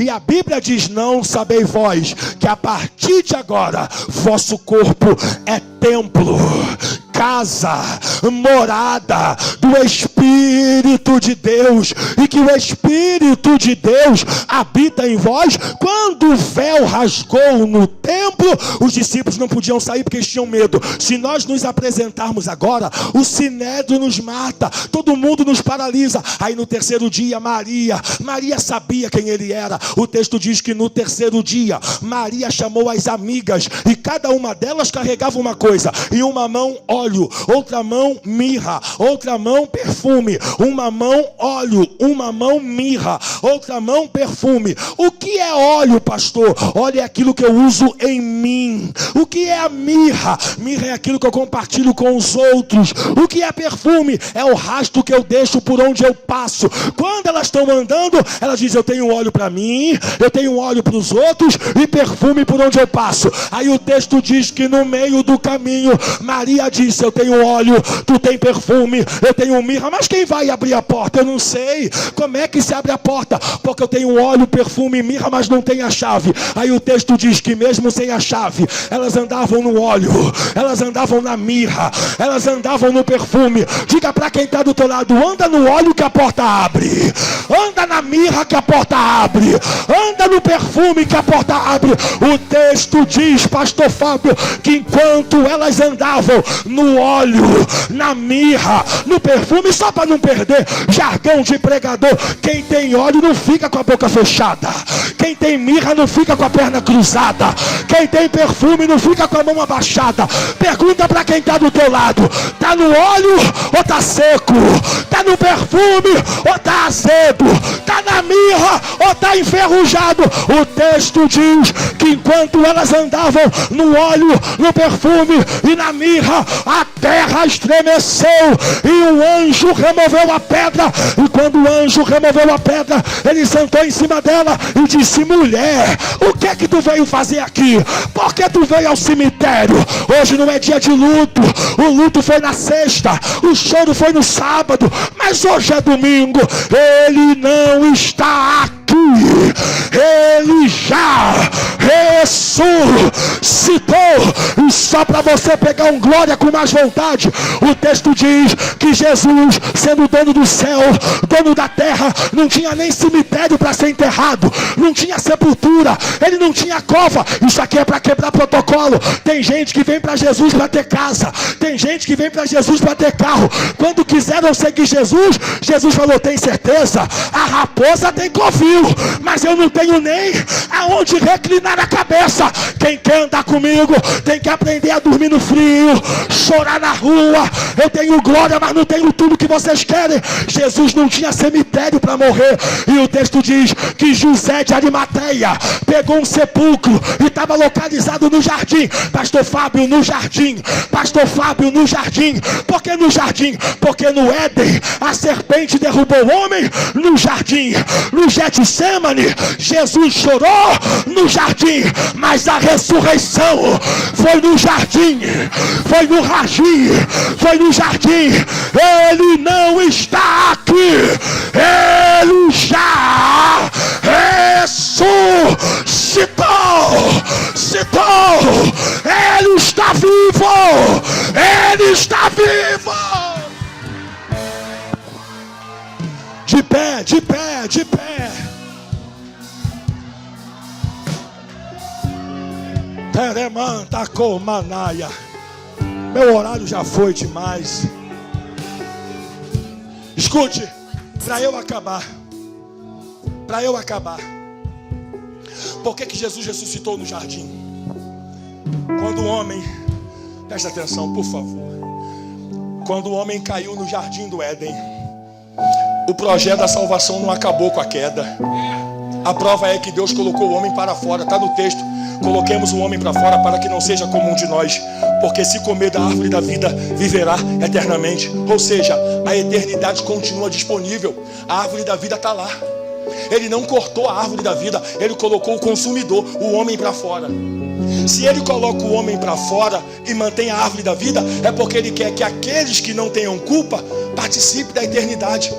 Só que para ter acesso à eternidade, o caminho da árvore da vida está guardado, é o texto. E Deus colocou espadas girando ao redor do jardim. Ou seja, se eu quero acessar a árvore da vida, comer dela e ser eterno, eu preciso passar pela espada.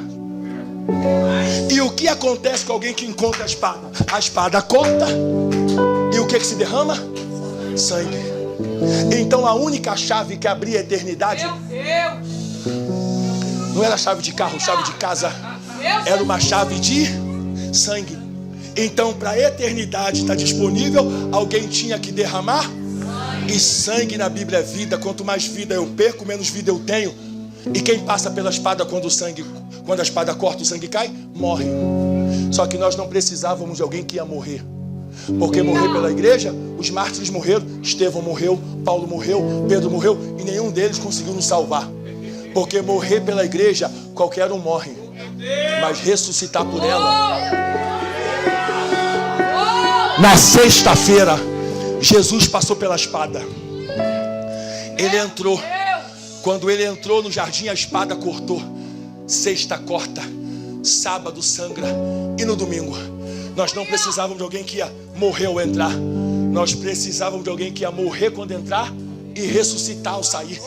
Quando Maria chegou no domingo, ela conheceu Jesus que morre na sexta, passa pela espada na sexta, mas no terceiro dia ele disse: eu venci a espada, eu venci a morte, e a partir de hoje eu trago a vida. João capítulo 3 versículo 16. Porque Deus amou o mundo de tal maneira que deu seu único filho, para que todo aquele que nele crê não pereça, mas tenha vida eterna. Jesus veio como homem, Jesus ressuscitou como poderoso, e ele subiu aos céus, mas ele vai voltar pela segunda vez. E quando Jesus voltar, até quem não quer vai ter que acreditar. A Globo vai ter que mostrar, a Record vai ter que mostrar, o Instagram vai ter que mostrar, o TikTok vai ter que mostrar, os zombadores vão ter que acreditar, e a igreja não vai estar aqui não, a igreja já vai estar lá em cima. Porque quando Jesus voltar, vai ser tão poderoso, pastor, que ele nunca colocou tinta branca na cabeça, mas os seus cabelos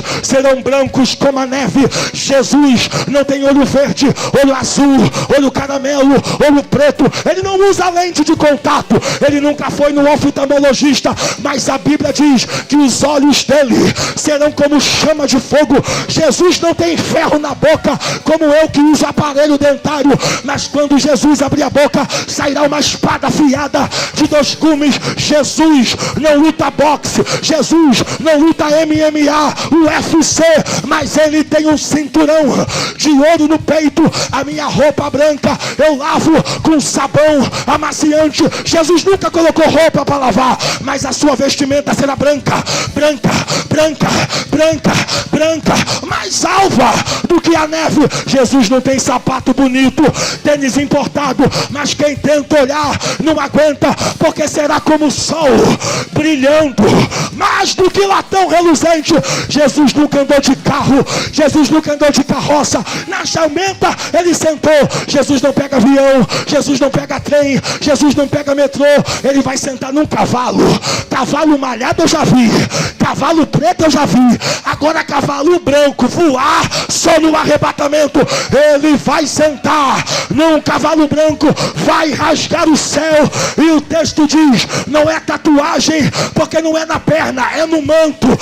Estará escrito, quem tu é? Rei dos reis e Senhor dos senhores. E naquele dia todo joelho se dobrará, toda língua confessará que só o Senhor é Deus. Assembleia de Deus de Siloé, se Deus trouxe essa igreja até aqui, abre essa boca pra te venceste, o véu tu rompeste, a tumba vazia agora está. O céu te adora, proclama tua glória, pois ressuscitaste, vivo está. És invencível, inigualável, hoje pra sempre reina. Teu é o reino, teu é o reino, teu é o reino. Teu é o reino, tu é a glória, acima de todo nome está. Só a igreja.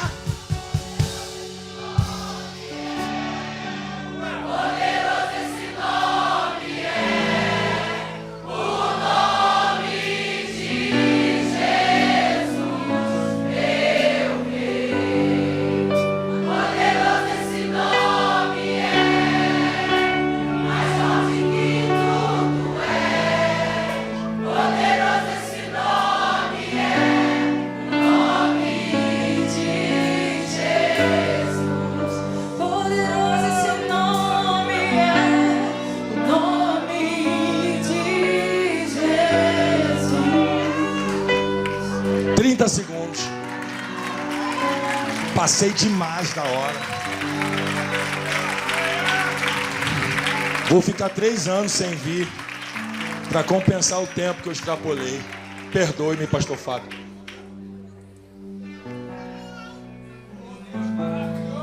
Tem pregador também que mede a igreja e mede a mensagem. Vou pregar menos, porque a igreja, se não for para entregar tudo, nem me chama. Vou guardar a garganta para amanhã. Você não sabe nem se acorda amanhã. É agora, é agora, é agora. Não sou o melhor, não sou o mais inteligente, mas na intensidade eu vou fundo, irmão. Se eu tiver que entregar tudo, pingar camisa, não espera isso de mim, não. Você pode esperar um pregador mais simples, um pregador menos eloquente, um pregador menos estudado, mas intensidade até o final. E eu vou dar 30 segundos a você. Preguei sobre o amor de Cristo. Mostrei a você o quanto Jesus te ama e tudo que Ele fez para que você pudesse estar aqui. Sendo crente ou não sendo crente, o amor de Deus prevalece sobre tudo e todos. Eu vou dar 30 segundos a você. Eu não vou forçar a barra, porque não tem mais nada que fazer. Não tem mais o que fazer. Eu preguei a palavra. E a palavra de maneira nenhuma volta vazia, antes faz tudo aquilo que Ele apraz. Se a palavra não te tocou, nada vai te tocar. Fala a placa do carro, não sei a placa do carro. Fala meu nome, não sei teu nome. Mas eu sei que se você se render a Jesus, esse teu nome que eu não sei, vai para o livro da vida, é o que interessa. Não estou te chamando para ser crente, para ser fanático, para ser louco. Estou te ensinando, estou te convidando a entregar a tua vida a Jesus. Você já entregou a tua vida para tanta gente, te traiu, te enganou, te iludiu, te magoou. Por que você não entrega a vida para Jesus? Não estou pronto. Não está pronto para quê? Quem está pronto para quê nessa vida? Você está pronto para morrer? Você está pronto para uma má notícia? Ninguém está pronto para nada. Pastor, eu não estou preparado para mudar. Ninguém está. Jesus disse que sem Ele nada nós poderíamos fazer. Jesus, se eu for ir à frente hoje, cair amanhã, levanta. Quem te ensinou a dificultar isso? Que evangelho doido é esse que colocaram nessa tua cabecinha aí? Sua cabeça não serve só para receber shampoo e condicionador. Deus tem inteligência. Caiu, levanta. Tu andava de bicicleta, caía, levantava. Jogava bola, caía, corria, levantava. Porque na fé, quando você tomba, eu estou com medo. Medo de quê? O diabo vai me acusar. Que diabo? Esse nome te assusta? Tem gente que tem medo do diabo. Que diabo? Eu não tenho pacto com o diabo. Eu sou lavado e remido pelo sangue de Jesus. Não, pastor, porque eu tenho que confessar para Deus e o mundo. Para de bobeira. Jesus te deu acesso. A salvação vem por intermédio da graça. Ninguém é salvo pelas obras. Ninguém aqui tem mérito nisso. Não se iluda. Pregador não é perfeito. De repente o teu coração é mais puro que o meu.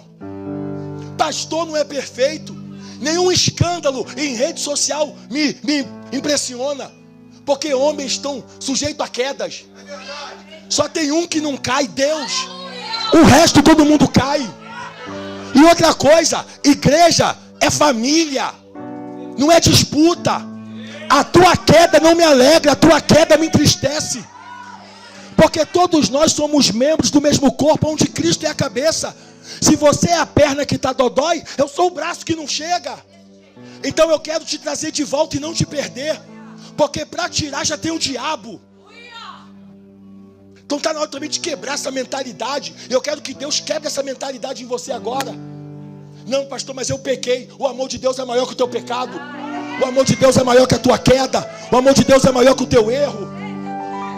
Pecar por pecar, todo mundo aqui peca. E eu desafio.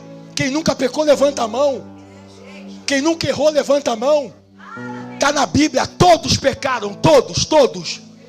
Quando eu vejo alguém que é muito santo, sai de perto de mim. Tu não é nem a metade daquilo que tu diz. Ninguém é tão bom como diz ser não. Ninguém acorda querendo pecar, mas no dia a dia todo mundo erra. Só que o nosso pecado não é rotina, é acidente. E quando o vaso quebra, na casa do oleiro não tem lixeira. Ele refaz porque tem misericórdia. Então quebra essa mentalidade. O reino de Deus não é atuante como o reino dos homens. Os valores que a terra tem não tem nada a ver com os valores que Deus tem. Para o homem vale quem tem dinheiro, quem tem status. Para Deus não. Eis que vem a porta e bate ao teu coração. O diabo entra pela brecha, Deus passa pela porta. Então tá na hora, 30 segundos. Estou sendo bem direto contigo, hein? Para depois você não falar que eu não fui bem claro e que eu te iludi. Pastor, eu quero casa, vai na Caixa Econômica fazer ficha. Pastor, eu quero carro, vai na concessionária tentar sorte. Eu quero chave, vai no chaveiro segunda-feira. Não estou falando disso. Estou falando de salvação. Depois eu vou. Mentira. Esse depois nunca acontece. Cada vez que você tenta sozinho, mais enrolado você fica. Já viu que não dá? Então bota Jesus na tua frente e deixa Ele fazer a obra. Pastor, não sei o que fazer. Salmo 37, versículo 5. Não sabe? Entrega teu caminho ao Senhor, confia nele. E o mais? Ele fará. E entregar é agora, é imediato. A mudança é gradativa. Cada dia uma mudança. E se eu cair, levanta de novo. E se eu escorregar, levanta de novo. E se eu tropeçar, levanta de novo. É melhor cair com Jesus do que cair sem Ele. Não estou te aprovando a cair, não. Jesus também não. Eu disse, filho, não peca não, hein? Mas vai cair. Vai acontecer. E quando cair, vocês têm um advogado. Não é para sair da igreja porque caiu, não. Fica com Jesus. Irmão, eu tenho falado isso para mim, para Deus, para minha casa, para qualquer lugar que eu vou. Deus me guarde. Se um dia eu cair que eu digo de forma agressiva, literal, que errar todo mundo erra. No mesmo dia eu estou no culto. No mesmo dia. Pode não ter microfone para pegar, mas eu estou no culto. Porque eu amo Jesus. Eu quero Jesus. Pode tirar minha chamada, microfone. Eu quero Jesus. Eu não pedi para ser pregador, eu quis ser servo. E se Jesus colocou meu nome lá, pregar é só um bônus. 30 segundos a partir de agora. Sem enrolação, cidadão. Sem enrolação, cidadã. Se tem alguém nesse culto, nessa reunião, se tu não foi embora até agora, eu passei do horário. É porque Deus te manteve até aqui. 30 segundos, presta atenção. 30 segundos. Por que não mais? Porque você não precisa de mais. É o suficiente. Eu estou mais de 1 hora pregando a palavra. Se tem alguém nesse culto que não serviu a Jesus, nunca se entregou a Jesus, ou serviu a Jesus e por algum motivo caiu, escorregou, tropeçou, fale como quiser. Você vai sair do seu lugar e vai vir aqui. Você que vai se render a Jesus pela primeira vez, você que vai voltar para Jesus pela 1000ª vez, não importa. Eu estou te aguardando aqui no altar. 30 segundos. Cadê a primeira pessoa? Da galeria, aqui embaixo, na minha esquerda, no meio, na minha direita, na frente, no meio e atrás. 30 segundos. Cadê a primeira pessoa corajosa? Estou te aguardando aqui no altar. Tem alguém? Se tiver, sai do seu lugar. Estou te aguardando aqui no altar. Cadê a primeira pessoa corajosa? Homem, mulher, adulto, criança, jovem, adolescente, ancião. Você sabe que essa palavra foi para você e é você que precisa tomar essa atitude. Estou te aguardando aqui no altar. 30 segundos. Cadê a primeira? Cadê a primeira? Estou te aguardando aqui no altar. A igreja está orando.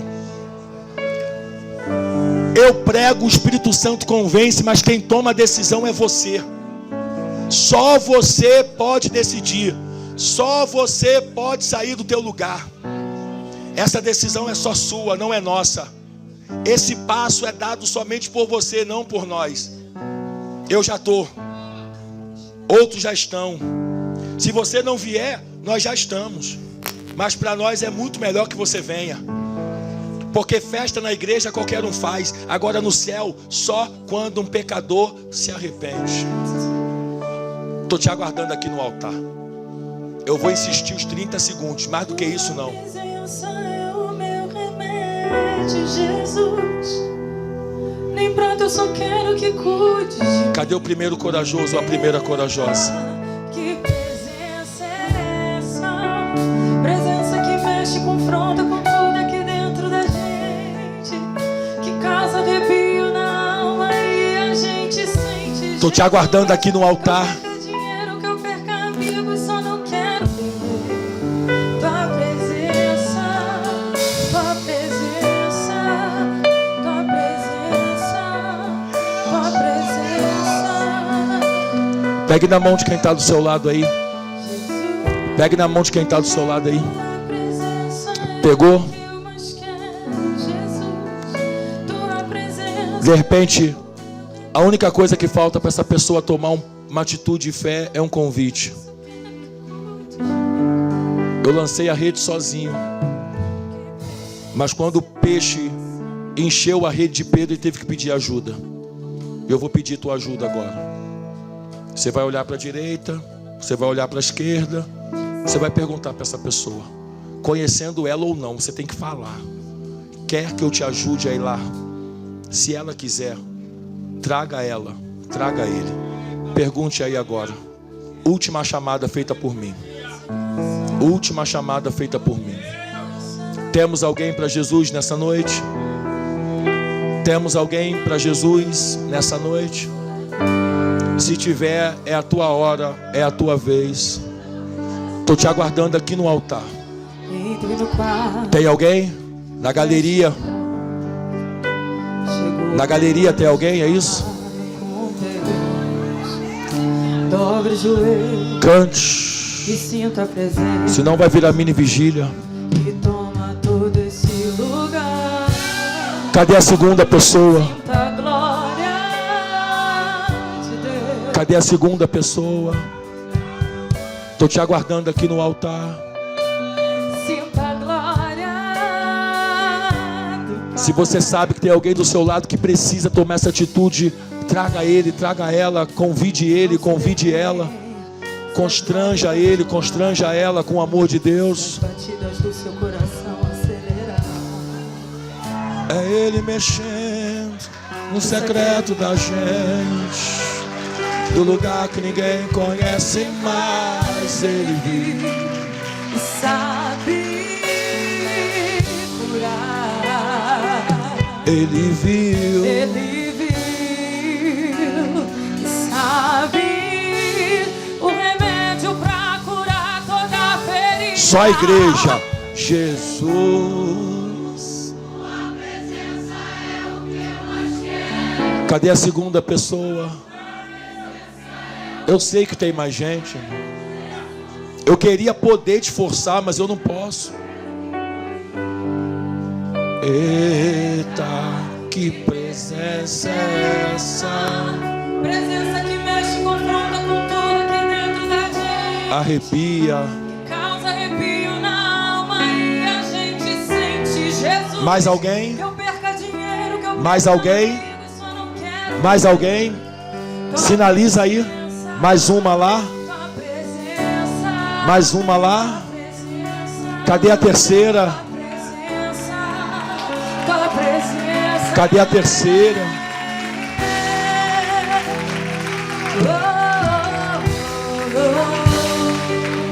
Última chamada. Pastor, por que o senhor está insistindo tanto? Porque o prazer do pregador é ver pessoas se render a Jesus. Você pode levantar a mão, gritar, ok. Mas o prazer do pregador que ama o reino é ver isso aqui. Nós temos duas. Será que tem a terceira pessoa? Temos a terceira ou não? Tem alguém? Você está lutando tanto. Para que adiar aquilo que já vai acontecer? O anzol de Deus já está na tua boca. Para que lutar tanto? Se mais cedo ou mais tarde você vai ter que vir. Mais alguém? Mais alguém? Não. Não. Que Deus abençoe.